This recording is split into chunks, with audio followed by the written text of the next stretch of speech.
Well,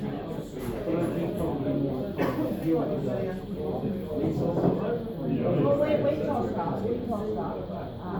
No. Put a neighbour who sprays in here, and then puts green tea in. Okay, excitement's all over now. We'll climb back into it again. Thanks, Ian. Time to get my jersey on. Good. So we were talking about glycophosphate. So it's not toxic because they've got people who drink it and they don't drop dead. But very few of those people are still alive today. That's what happens down the line. So the other day a friend of mine has got cancer. And there's a step-down clinic in our part of the world. And he went in there because the oncologist now comes to the town because they've got so many clients. He said in our little town it was like a railway station with the people coming in for treatment for cancer. And that's happened in the last 4 years. So we're doing a pretty good job in killing ourselves, but maybe that's what's required. I don't know.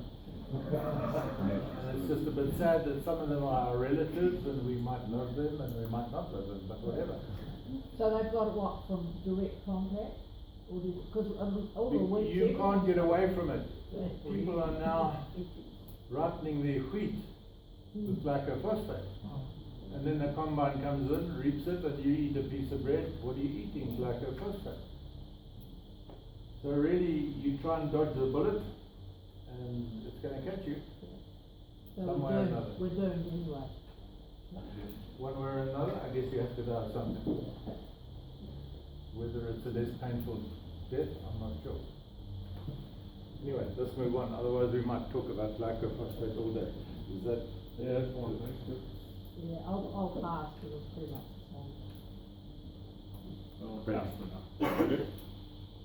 This may be covered today a bit, but I was wanting to know a bit more about your selecting your cattle stock from the mid-range of your flock rather than, you talked about yesterday, rather than choosing from the top. Was that just for rams or you're talking cattle stock as well? What's a bit more behind the theory of that? Well, we will talk about it more, but you must ask the question at the time. So when you think it's time, because then it's appropriate. I don't want to answer now and have to answer again. Anything else? Got lots, but maybe probably relates to this as well, is with what you know about New Zealand, thinking about it last night, what would you say is the ideal lambing time for us? No, I'm not going.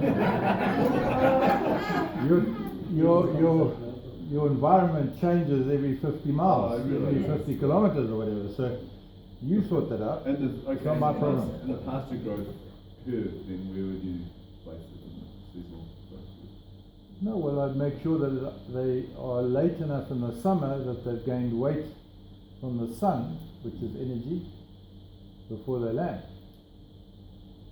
Because the exercise of lambing should be no more difficult than defecating. Oh, grunt. That says the bloke to the lady. I know. You didn't think you were making a noise about that.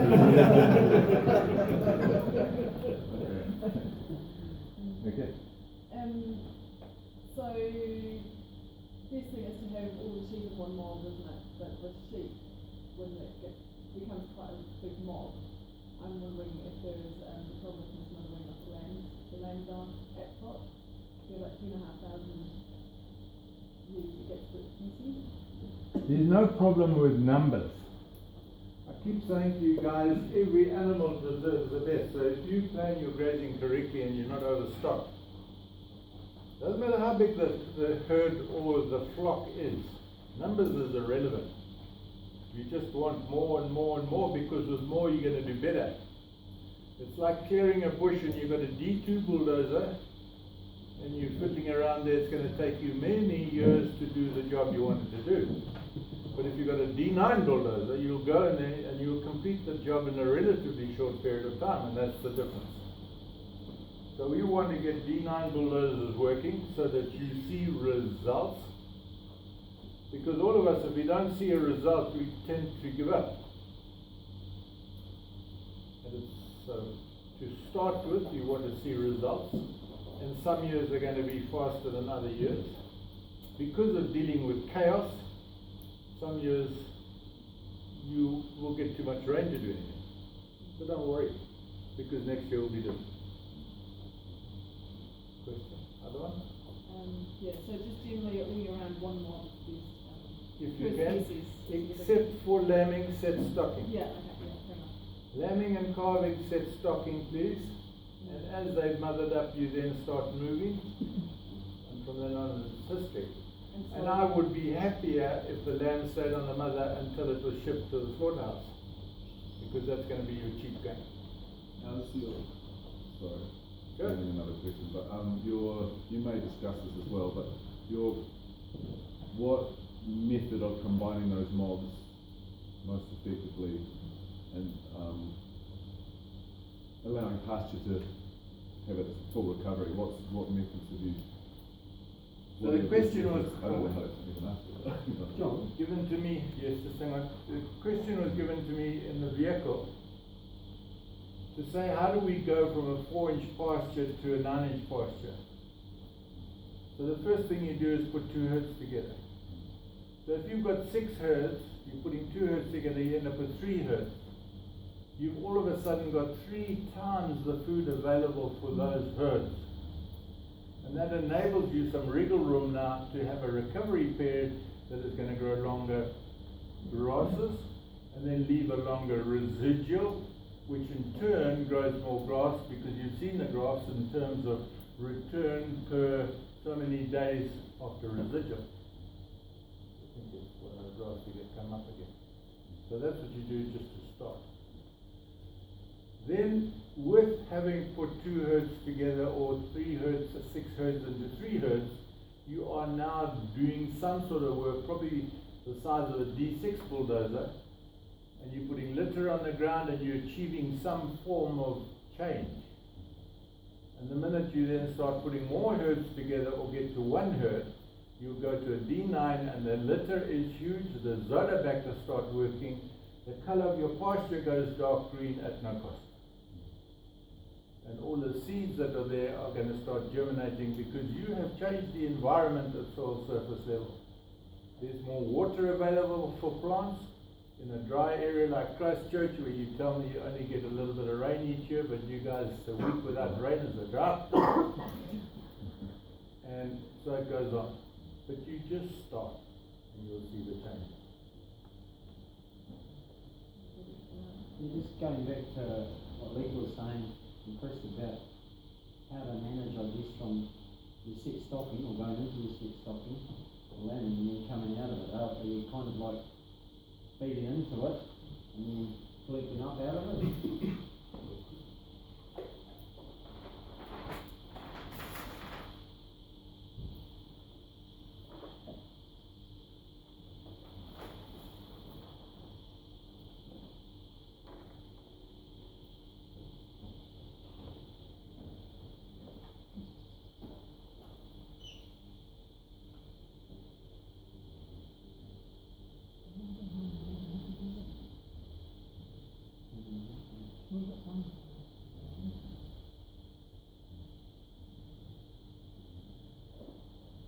When you go into set stocking for lambing or calving, you put animals in a paddock and you use roughly half your property. Okay? You put animals in the paddock pro rata to the number of hectares. And you close the gate. And you leave them there for the duration of lambing and calving. How soon before lambing do you? I don't care. You don't care. You decide. Yes, David, I'd like to interrupt with this. Once, because this is, you're all looking at this from the perspective of what you're doing now, you're not already got your breeding stock in one mob. So, you think about once you've already got all your ewes in one mob and they're being moved every day or every second day or every third day, this is your ewes routine. This is what they come to expect. So when lambing starts, this is the routine they're already in. So So why change their routine? When lambing starts, as they lamb, leave the ones behind that have lambed, keep going on the routine. By the time you get back around, you'll pick up those ones, collect them all along the way, and you won't have changed anything. And they're adjusted to, but I can see why everybody wants a set stock for lambing and calving, because that's what they do now, so there's every stock out. But you're going through winter with one mob all together, and they're being used to being moved daily or twice daily or whatever. The main thing with lambing and calving is not to upset the animal's expectation of what will happen tomorrow. That's what they want. Every mother's the same. She wants to know, she wants a little bit of confidence in what's going to happen tomorrow. So David, I tried that, and it was a dog's breakfast. Yeah. And that's exactly No, what not I me want. personally, to No. tell people to try that. Yeah. Because that's exactly what I do with my cows. They drop as they calve, they stay behind because they want to look after the calf, and I leave them. And my facilities can only cope with 100 cows and calves in a group. So when I got 100, I'd work them, and then they'd go, and the herd there would start growing as it moved around in a different cell, as this one now got smaller and smaller. But all that I'm talking about is a learning curve for people and animals. And unfortunately, people learn slower than animals. No, it's serious. And this is the problem. So that's why I go to set stocking, because I just don't want anybody to lose a single lamb. So we go to set stocking, and we put the animals into the paddock on half the property, pro rata to the number of hectares, close the gate, and hopefully you won't visit those sheep again until they finish lambing. Because the sheep doesn't need help lambing, nor does the cow calve. So when we've done that, we then go to this side, and we put 2 paddocks together, 2 paddocks together, 2 paddocks together, and then we go this way and put them, and then we go back into one mob when those lambs, calves, whatever, are mothered up. But again, people, don't walk into a paddock with those dogs of yours and start chasing them from the one end and try and get them through the gate, because it's going to form chaos again. And you're dealing with chaos already, but don't make it worse. So come in at the far end of the end that you want to take them out of, and push them to the far end very slowly, turn them around and bring them back. Because hopefully they've then mothered up. The lambs, the calves are old enough to go with the mothers. And you then start moving. I'll come back to you, sir. You have it. So it's just pro rata to the hectares. What is happening on the other part of your property? You just come out of there in terms of a rotation in grazing them. They are having a full recovery period, and probably a bit more. And you just go back to the next best paddock and start there. Yes, sir. I did only have the one question, but now I've got two. Following on from that, if you haven't got a huge number of cattle anyway, can you just keep rotating them? Of course. And not worry about... If you've got a small number, just keep rotating. But if you've got 6,000, think about it. We have just started really our first full rotation of a change of pasture management and going for the longer sward and the litter. And we're getting plenty of litter, but I think we're probably grazing maybe a little bit too low still. But we talked about it yesterday, everything's just bolted and gone to seed. And the cattle love getting in there and chewing at the seed, and there's still loads of clover and loads of everything else there. But in those paddocks that have gone to seed, the ones that we want to keep in a rotation rather than shut up for late summer, winter, how long should we leave them in there? We've got way more than that 20% seed coverage that we were talking about yesterday. Do we still just let them hit 100? You go with the formula. You go with the formula, and you come behind with a mower. But preferably a gyro mower and not a sickle bar mower. And mow high? 8 inches. Yeah. Cool. Okay. So what you're doing is you're bringing back most of your property back into a vegetative state for the next Yeah, graze. because I was just thinking, we've got all the stalk material. And you see the young clover and the locust and stuff coming through, but we've got all of that stalk, so the mowing will get rid of that. Sure. Yeah, cool. Thank you.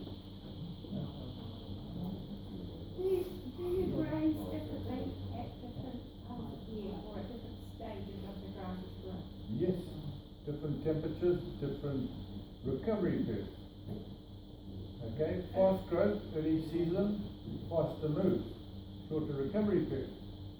Middle of the season, hotter, slower growth, slow moves. So you stay in a paddock longer. So they're eating more. They're eating more.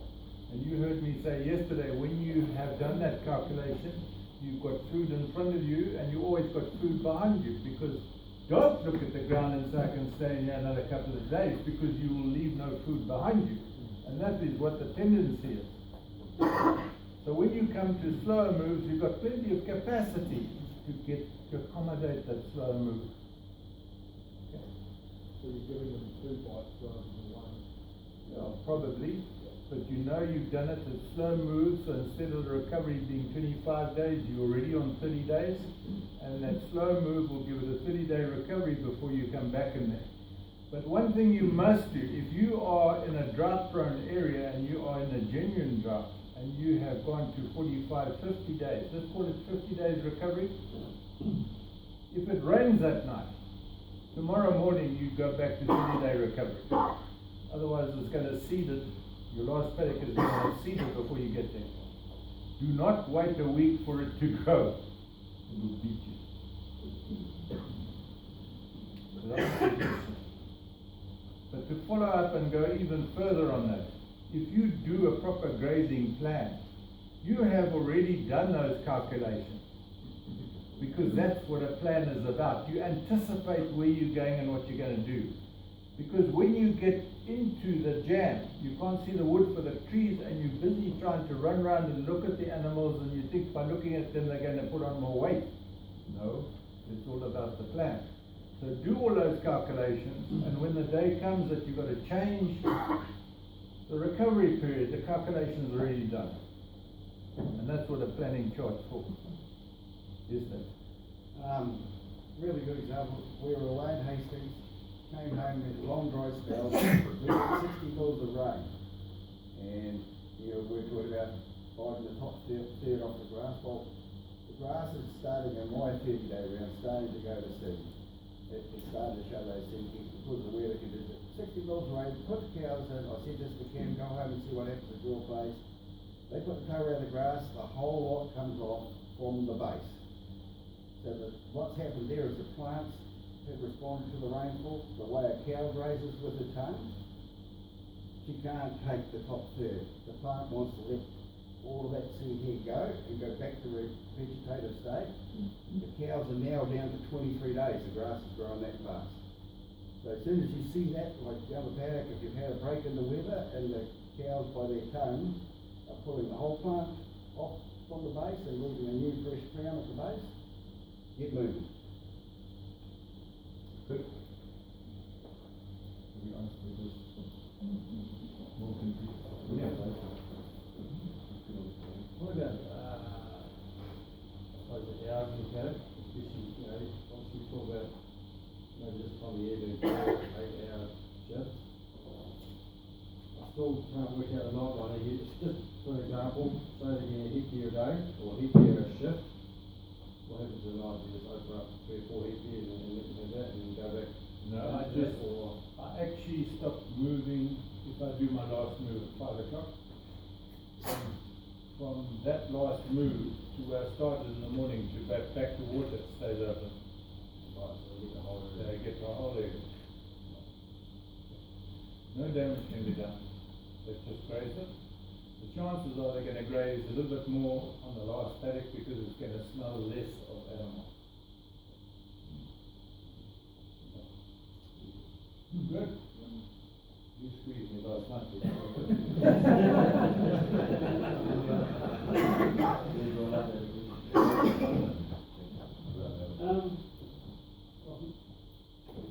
Lock cows up in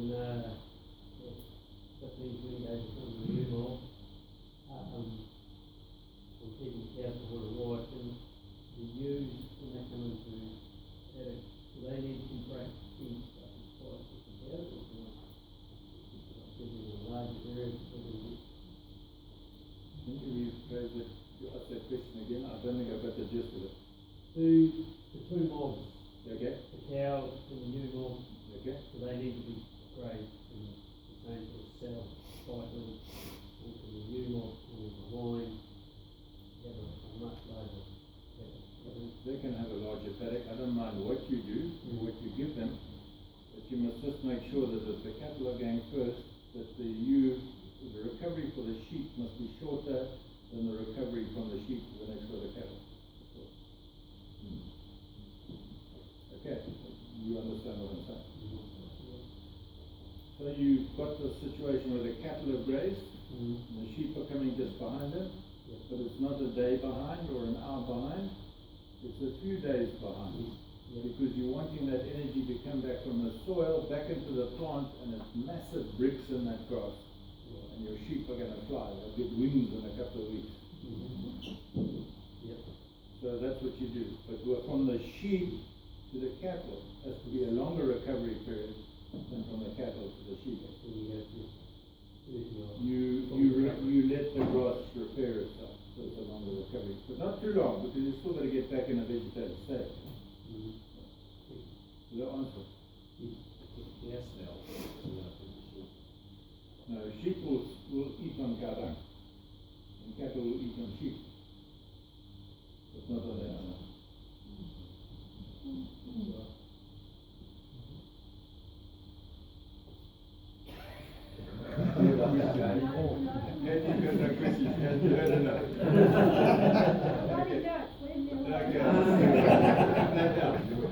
Do the last two couple when you come around the other side. I'm going to walk on this side.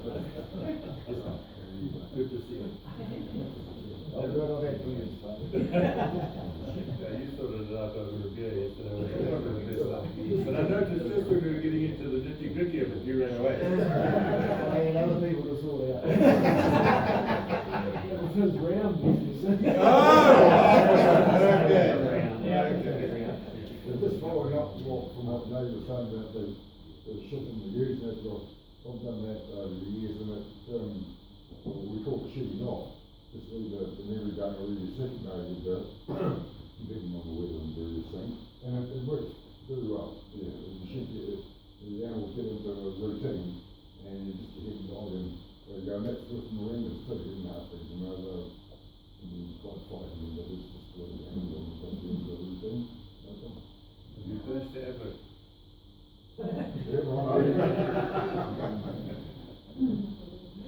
Not to worry, as long as it's a marina, I don't care. Can I just ask you that, how big of a mob have you done that with? The smaller ones, Oh, I not still hard, have but with the really big ones. the affairs knowledge. I always just what that you need to do to everybody can just put one vote. You know what I mean? Well, the way that works is as they have their babies, they stay with Yeah, them. they do stay with them. As you cover and you pick them all up again. Yeah. Yeah. Well, I always leave the gates open all the way behind, excepting for the gate that I've just put the main mob through to stop them going back. And I'll do this with the cows as well. So as the cow or the ewe wants to join, and they do after a few days, they want to rejoin the main mob.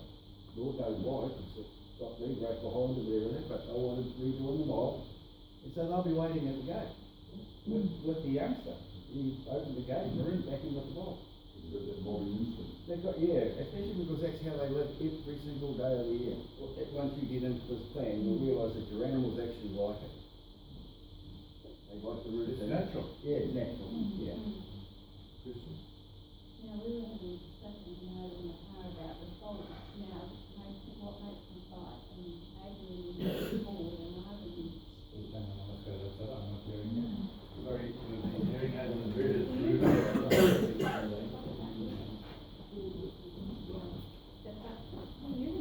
Sorry. Now, the bolts, we're having a discussion coming to over. We're talking about what causes them to fight. We were it's all part of the same thing. So they're unhappy. Yeah, But to make them happy, as David said, they used to keep moving them.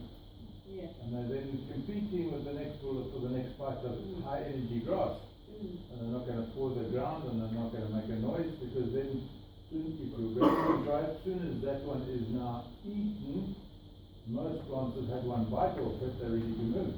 And if you can get that right, they're not gonna fight. Not all that easy, but you can get it. That's me. No more questions. No, good. Yes, sir. Some of the ones on there with 2 weeks of seed and no so just leave them until after grazing. You grow Yeah, I food, had you a know. question, two questions there. Why would you make longer recovery if you follow cow, if you follow sheep like cow, than the opposite? Because what you've done is you've grazed with a cow, you've bruised most plants, okay? And you want a short recovery period because you know you're gonna overgraze. Because that grass is now full of bricks, full of energy, because of that energy coming through. But after that, you want to give it a longer recovery period to get the overgrazed grasses back into a normal recovery. That I understood, but if you follow sheep like cow, Yes, that's it. So you've got cow, sheep, short recovery, overgrazing, sheep, cow, longer recovery period, to get those plants that were overgrazed here, recover. okay, because I have an idea that like sheep might not select the same plants as cow. Sheep will tend to select the plants with the highest energy. So at that stage, they're virtually competing cow with sheep in terms of the selection. Sheep will eat some weeds, forbs, that a cow won't eat because of the tannin. They will take those, but again, you need a longer recovery period for those grasses, which the cows will then eat, to get them back into the right recovery. Okay. Do you have any questions? Nothing yet. We'll catch you later. Same as you, Mr. Ball. Gotta go home and push the deck together and if they're fighting between each other, what do we do? Just keep shifting? Well, I don't know because I'm not there to tell you what to do because it's body language, it's all sorts of things. Why are they fighting? What are they doing? What they're doing? Yeah. And again, I can't give you a recipe for something I don't know. So we've raised some bulls in relatively large mobs, 340 head, archery bulls, breeding bulls. How many? 340 head, Yeah. multiple mobs of 340. So this would have been 4 years ago. It was quite hot and dry in the summer, and so a couple things. First of all, if you are taking different groups of those older bulls and putting them together, they have to resort their hierarchy. So you're going to have some chaos at the beginning. But once they've done that, what we found when it was pretty droughty year, we had to move them every 2 days, or they'd be very unhappy and you'd have 50, 70 head just fighting and mucking around. But if we kept them moving, kept them happy, there would be 3 or 4 or 5 picking on one bull, but the vast majority of the mob was grazing. And if we get that one bull that's getting picked on, get him out of there, just put him in the paddock behind, let him heal up for a week, and he goes back in and there's no problem. So, and you know, if you get a lame one or something like that, you just gotta get them out of the mob. And they wanna be out of the mob at that point, so you can usually just leave them behind. Right. Shift. Yeah. And that works for us, and I mean, but I think the initial thing, if you have different small mobs of bulls, when you combine them up, what we saw is, well, we rarely tried to do that. We tried to just run them in their groups, kind of from when they were young all the way through, but, one strategy that was suggested to us, and we didn't try, is to get something smelly and put them through the yards and just drench them all with that, and just get it so they don't know who's in their mob and who's not, and but then get them on fresh feed and just really keep them happy for that first little They time. were together, they grew up together, and they changed the diet, they came to our place, Yeah. very unhappy, so they got split, Mhm. made them manageable. But it's only been a few weeks, isn't it? They'll go back together all right, won't they?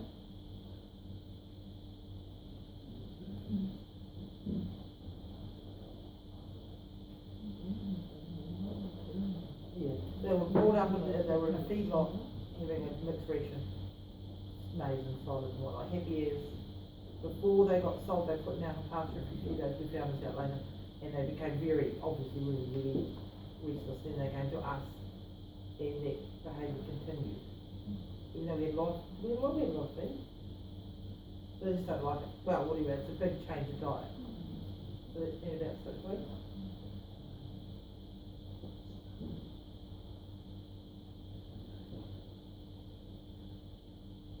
Did you start, the behaviour comes to us, doesn't it?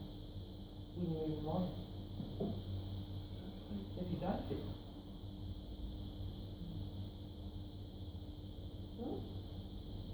Do you hear that? He says if he doesn't feed them, they start behaving again. Well, if you're feeding them out of a trough, they're gonna fight. No, we're not, they're on pasture. Yes, but there must be a trough. Are you feeding them or what? No, they're just on pasture. Just Grass. pasture, and you Yeah. need, well, then I don't know. No, I don't know.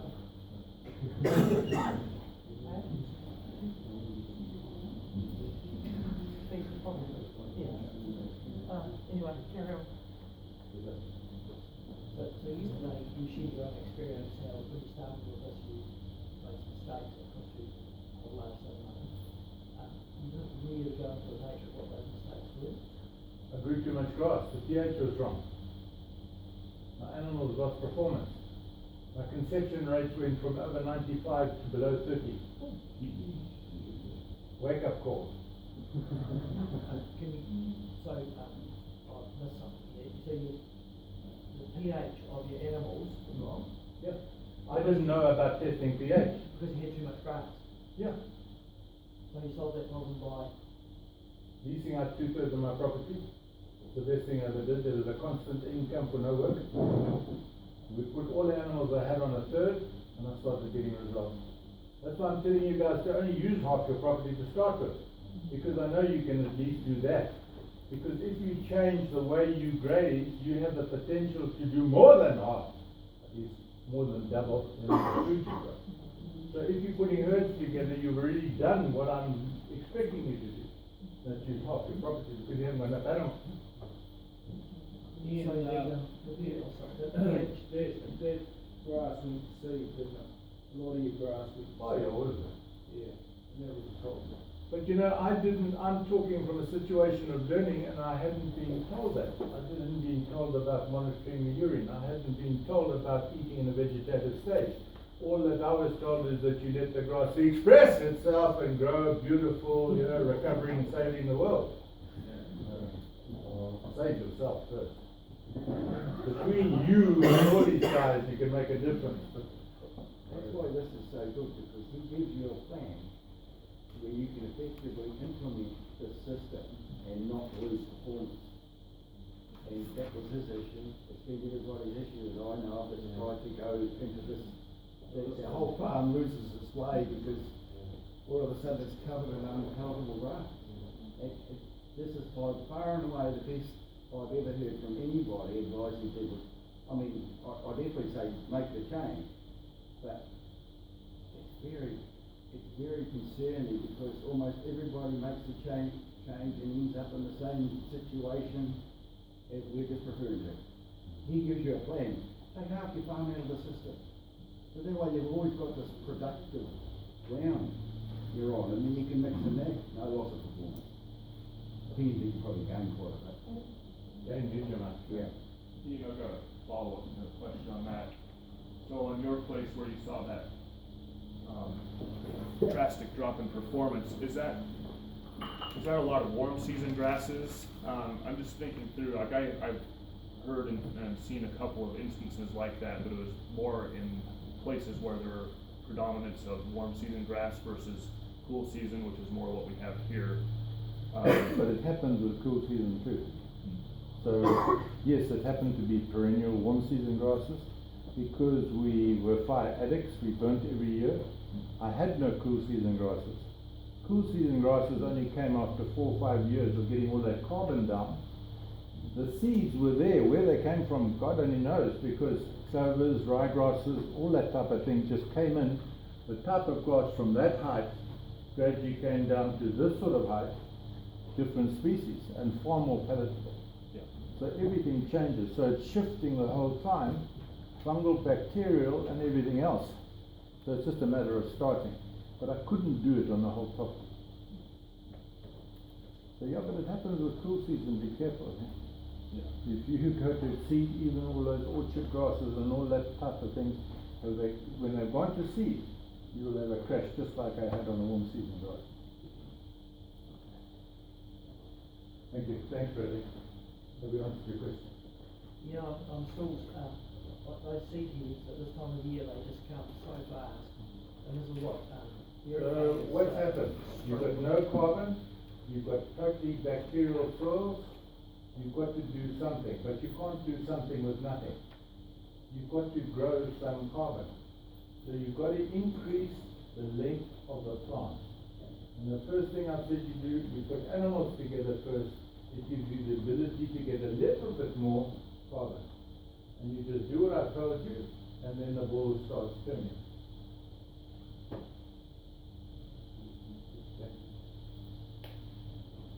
It's easy actually, just keep it simple. You're overthinking it. That's the problem. You're trying to find the problems, and you will find a problem if you look for a problem. I remember actually, I think it might have been you, Dave, at an open gate a few years ago, talking about how the spring flush is like riding a wave. You kind of just sitting on the edge, and you're sitting on the edge of it, and it was a really good imagery. Sitting on the edge, and anyone who serves will know this, you kind of want to be in that sweet spot, and it's not always easy to get, the wave will break in front of you, so you have to skim around that bit, which is the stuff that's going to be hard to keep the sweet spot going on the rest of the place. And that kind of really... That's where the fun really comes into it, because once you learn how to catch the wave and you're on it, it's like, don't get too far out in front of it, but don't, and it's easy to fall back.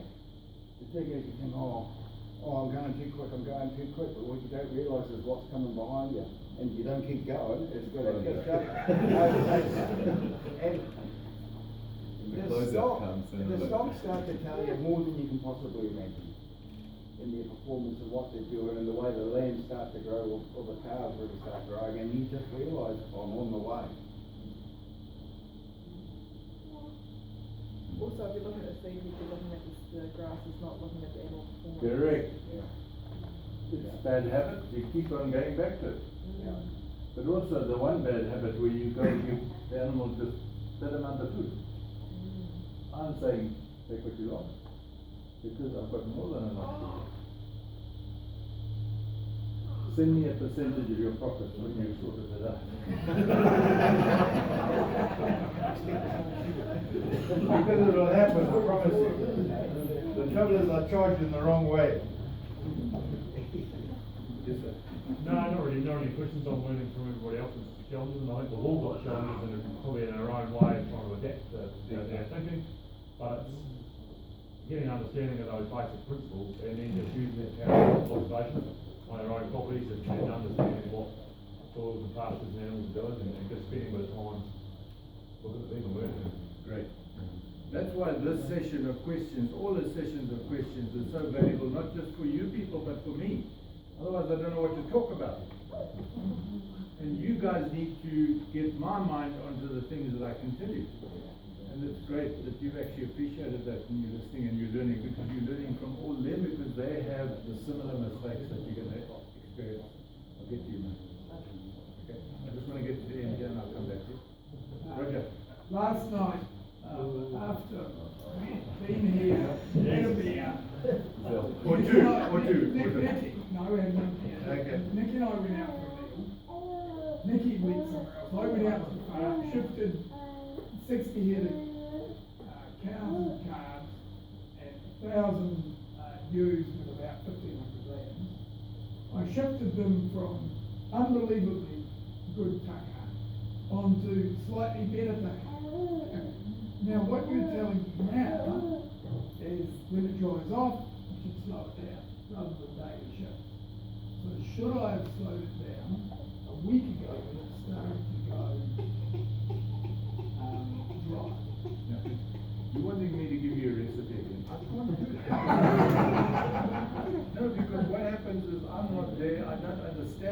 dry for you. That's why I can't give you. It's gone, the seeding started. So you sit down with your observation. I'm trying to answer your question. So with your observation, you sit down and when you start going into a dry period, you monitor your grasses. And it's now 4 days and you haven't had rain, so you trust the drought. I'm serious, this is New Zealand, it's not any other country in the world. It sounds serious to me. So you monitor that and then you say, well, by the time I go to 7 days, I'm in a drought. So if you're in a drought, you're going to add on a longer recovery period. Do you add 1 day to your recovery period or do you add 2 days to your recovery period? So people that I deal with on a regular basis, every year I go to them or twice a year I go to them, I've worked it out and I tell them, for every week that you haven't had rain, you add so many days to your recovery period. And so we go on, so many days to your recovery period as we move down. The calculation's already done. They don't have to think about it, it's just week 1, week 2 we're in drought, week 3 we're still in drought. But halfway through week 3 it rains, you go back to where you started. But you must calculate that figure. Of course, those who you just said before your question was, and it's a key one, we hear about animal performance, they use it to very good thing to eat medicine. Well, don't curtail your animal's performance until you have to. Never do that, just keep going. Because you don't know whether the dog's on your side or not. But what you're trying to do is grow animals. So don't check them unnecessarily. Keep going. Well, that's confusing.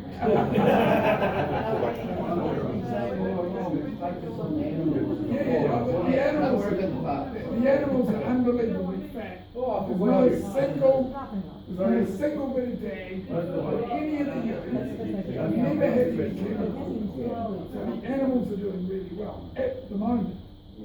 Just keep going. Keep going. Yes, ma'am. So the pH testing, which we've never done, how often would you look at doing that? Oh, once every 5 days to start with, once a week. And how on earth do you do that in a paddock? You see an animal pee on the ground, you go. That's the problem. You won't get there.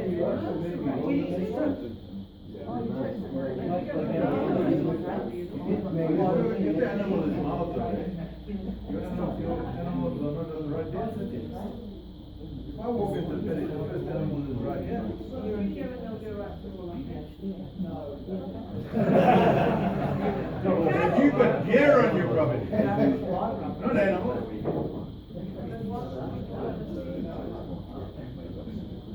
Thank Roger.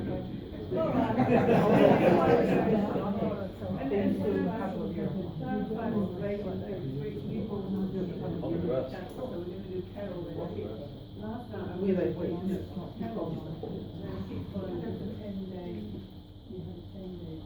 You have a shorter break. I'm not going to give you figures. You decide what is a shorter break. So if you have wild deer, where are the deer grazing behind the cows? That's where your sheep should be. Okay? Good. Anything else?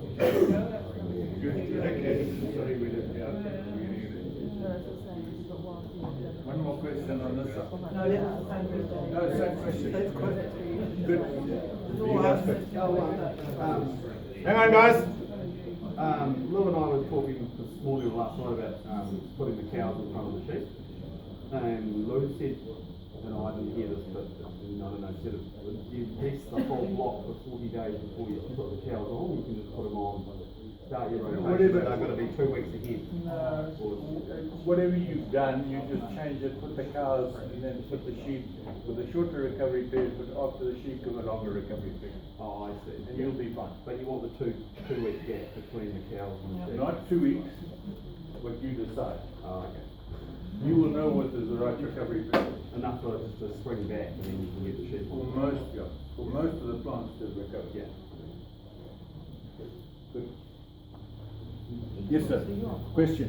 Was not a question. I've just got a question about marbling. Yes. John King has written this up, he could probably answer it. Oh, joking.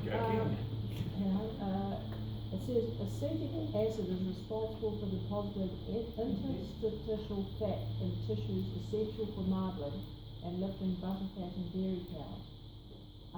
That is why mature pastures are ideal for finishing or where animals can access an 80-20 pasture to grain ratio.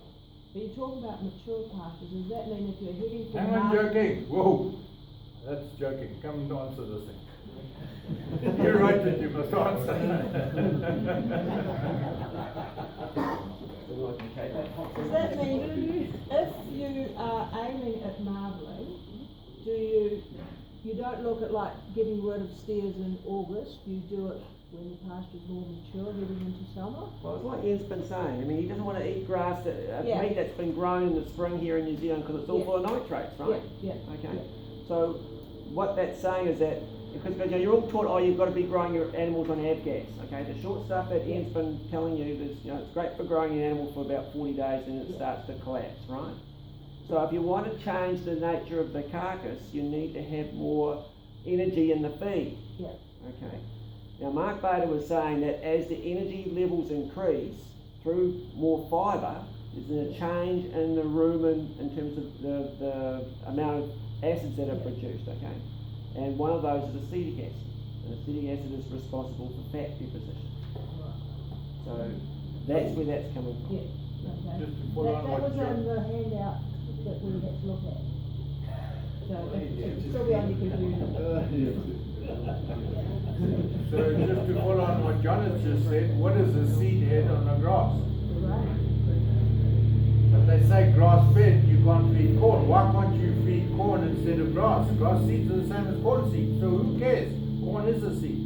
Well, the difference there is they fed corn seed forever and a day. There's gonna be grass. Yeah, but now you're cutting in. Yeah. Splitting hairs. As they are stupid, they don't know what they're talking about. Some daddy fool has gone up there and stood on a soapbox and said grass fed is better than grain fed. Meantime, the cattle are eating grain all the time anyway. So, but that if you slaughter an animal and the pH is 9, the meat stinks. Yeah. Sorry, quickly just to go off that, we're selling our own meat, so we're not selling our cattle to the stock sale, we're processing them right throughout the year. So if we've got some old pastures, is it good to finish the animals on a combination of the good vegetative rotation and some of that older pasture so that they're getting a wee bit more fibre and What I'm telling you to graze will have enough mature plants for those animals to do what they need to do. anyway, yeah. So you eat in the vegetative stage because you still gotta have 20% seed. It's enough. Be careful of making it too complicated because you're gonna get it wrong. Does Yes, meat ma'am. pH at the freezing weeks or not have any correlation to like urine pH that you can measure in the field? He's asking whether the pH to the, on the carcass. where it's Yeah, at. it affects the urine pH and carcass pH, same thing. So if you want to taste what it tastes like, go and get some urea and put it on your tongue. That's what that meat tastes like. So you get a healthy Disgusting. pH after about 5.5 pH, not too bad.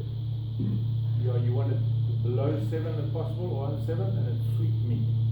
Once it starts going 8, be careful, 9 it's terrible, 10 it's inedible. What about lower? Sorry? What about lower pH? You know, how low? No, you don't want it to go too far down. Because remember, if there's not enough glycogen in the tissues, it won't set rigor mortis at the right temperature. Correct. There's another. Okay, so that's all your meat studies talk about that, right? So this is where the left hand doesn't know what the right hand's doing in the industry. The industry's telling you to grow your animals as fast as you can and strip all the glycogen out of the tissues, and the meat industry at the other end saying, oh, by the way, you know, your meat's not good enough because it's not got enough fat in it. Or the chefs are saying that. Okay, that's why, you know, the Japanese recall our cheese all the time because it's full of scartols. Okay, scartols are the aromatic compounds that taste like shit. Because you all know you're laughing. Scartols Send means great right? Okay, yeah. So that's what's happening. Okay. Oh, yeah, so that's the schizophrenia that's going on in the industry. They're all You gotta correlated. deal So with it. if you're observing your animals in your farm, well, you should engage your mouse as well. You don't need to go to the vet to see whether your stock are gonna get nitrate poisoning on your pasture. Just pick some and eat it. If it makes you spit it out immediately, don't put your stock on it. When we looked at those bulls last night, you looked at one having a pee and you said his pH was about right. Could you perhaps explain that to the group? You've obviously trained your eye to it a bit. Yeah, well, when the urine starts going yellow, it's going up towards 8, 9, when it's bright yellow. And the clearer it is closer to 7. But you can't really judge below 7 in terms of colour. You have to use pH pattern. So what's the correlation between pH and an animal's pH and the soil? Is it much?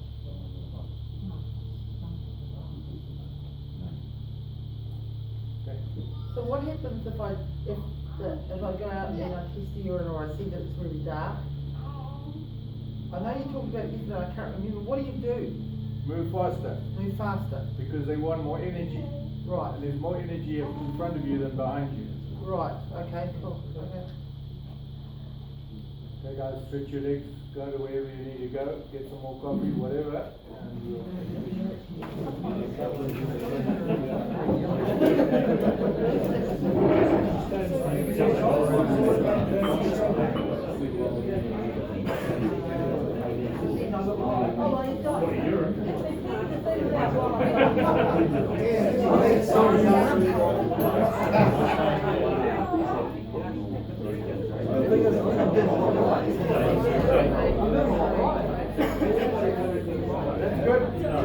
That's good.